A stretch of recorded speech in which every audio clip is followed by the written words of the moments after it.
Olá, vamos hoje falar sobre o Salmo 72.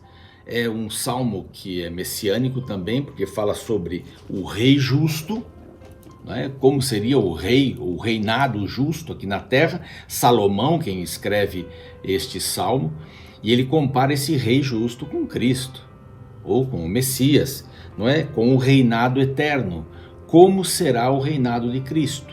Como será o mundo com Cristo? Não é? O novo mundo, como será este mundo aqui também. Então fala do reino já, mas ainda não.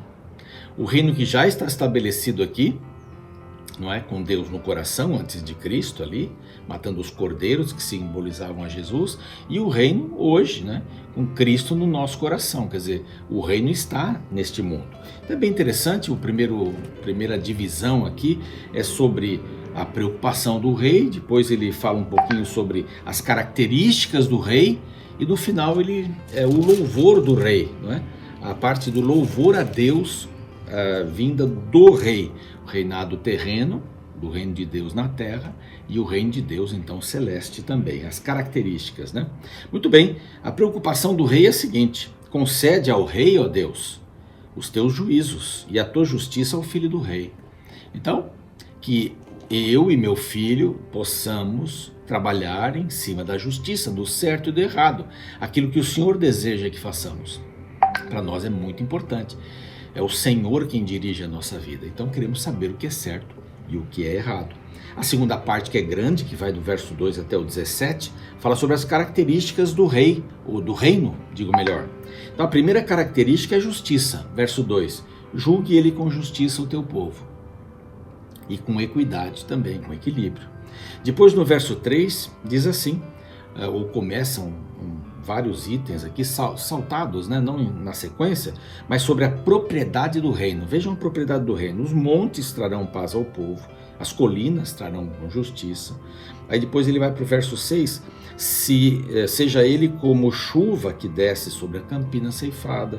Depois floresça no verso 7 os seus dias. Ele vai encontrar aqui no verso 16, também 17, haja na terra abundância de cereais, a sua messe como o Líbano, floresçam os habitantes como a erva da terra. Propriedade, não é? Toda a terra é propriedade de Deus, mas a propriedade, dando elementos do reino de Deus e da terra também. Israel deveria ser assim, não é? Se eles obedecessem a Deus. Depois ele fala sobre a segurança no reino.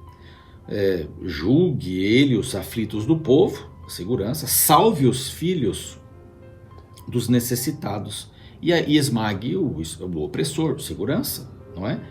Depois ele fala um pouquinho sobre a duração do reino. O verso 5, ele permanecerá enquanto existir o sol e enquanto durar a lua, através das gerações. Que coisa maravilhosa. Vou pular aqui alguns versos só para a gente poder seguir mais rápido um pouquinho. O verso 8 então fala sobre a extensão do reino. Domine ele de mar a mar e desde o rio até os confins da terra. Extensão. Depois a glória do reino. Curvem-se diante dele os habitantes do deserto. Paguem-lhe tributo. E tem mais um aqui, olha. Aqui embaixo. Seria a extensão. Aliás, a glória, né? E virá e se lhe dará ouro de Sabá. Virá a glória, né? A glória do reino, extensão, a glória. E aqui a compaixão do reino, que para mim é lindo, do verso 12 até o 14, diz assim: porque ele acode ao necessitado, que clama, e também ao aflito e ao desvalido, ao fraco no verso 13 e ao indigente. E no verso 14, né, quase não saiu aqui, da opressão ele livra, da violência, porque precioso lhe é o sangue deles. Deus tem uma atenção especial para os pobres, e Jesus fez isso no seu ministério o tempo todo, né? Então, no reino de Deus, aqui na terra, como representantes, temos que cuidar bem dos pobres. E finalmente, ele fala sobre o louvor a Deus e o reino vindouro de Cristo. Então, bendito seja o Senhor de Israel, que só ele opera os prodígios. Bendito para sempre o seu glorioso nome, e da sua glória se encha toda a terra. Amém e amém.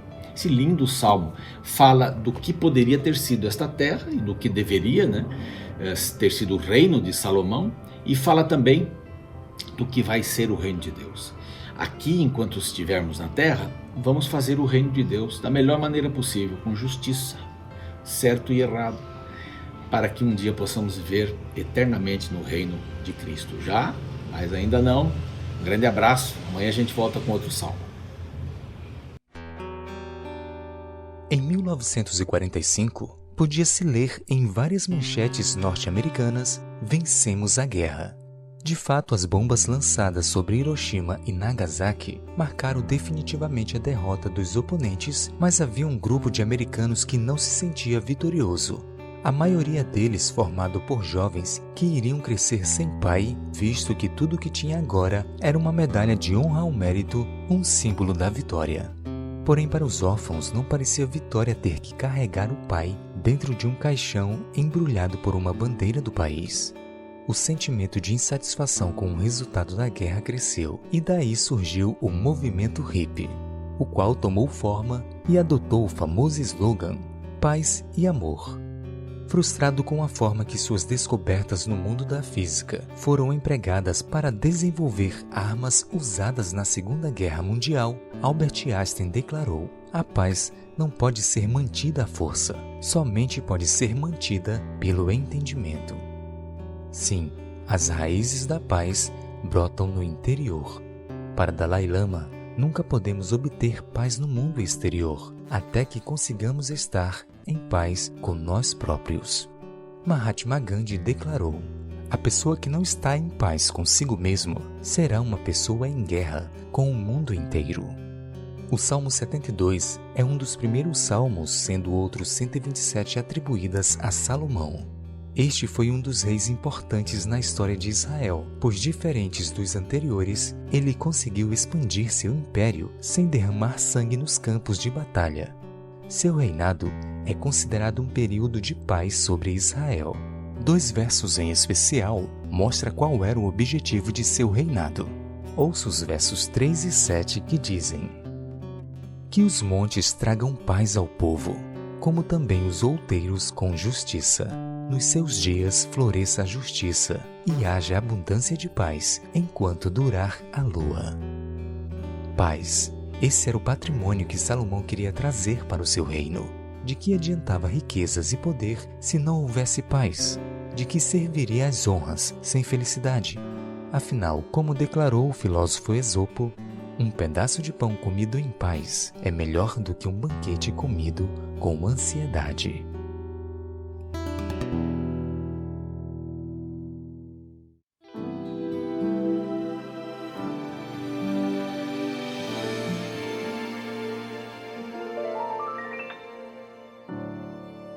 Pedi hoje uma chance de esperar e ver o sol se pôr, mas agora, nesse instante, eu desejo que venha o amanhã.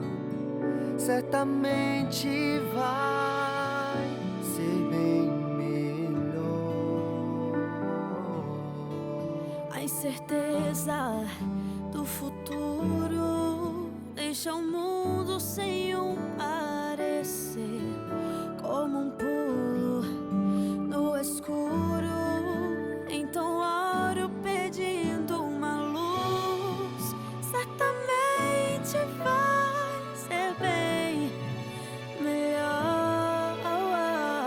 Faz-me ver amanhã. Quero ver amanhã. Então brilhará um novo amanhã, pois tudo depende de ti. Tudo depende de ti. E quem duvidar, não crer no Senhor, não pode agradar-te jamais. Mas a fé me faz enxergar que vem o amanhã.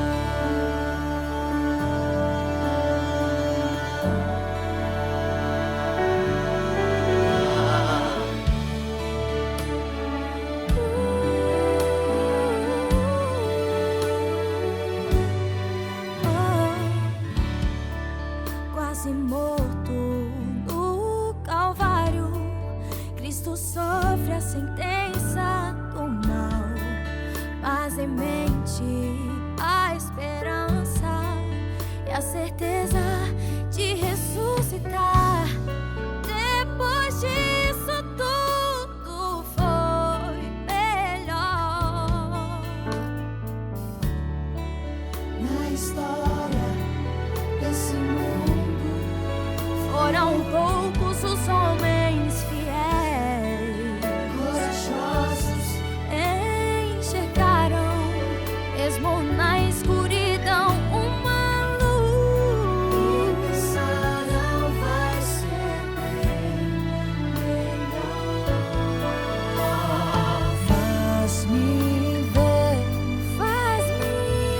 amanhã. Quero ver o amanhã. Então brilhará um novo amanhã, pois tudo depende de ti, tudo depende de ti. E quem duvidar, não crê no Senhor, não pode agradar-te jamais, mas a fé me faz enxergar. Então brilhará um novo amanhã, pois tudo depende de ti, tudo depende de ti. E quem duvidar, não crê no Senhor, não pode agradar-te jamais, mas a fé me faz enxergar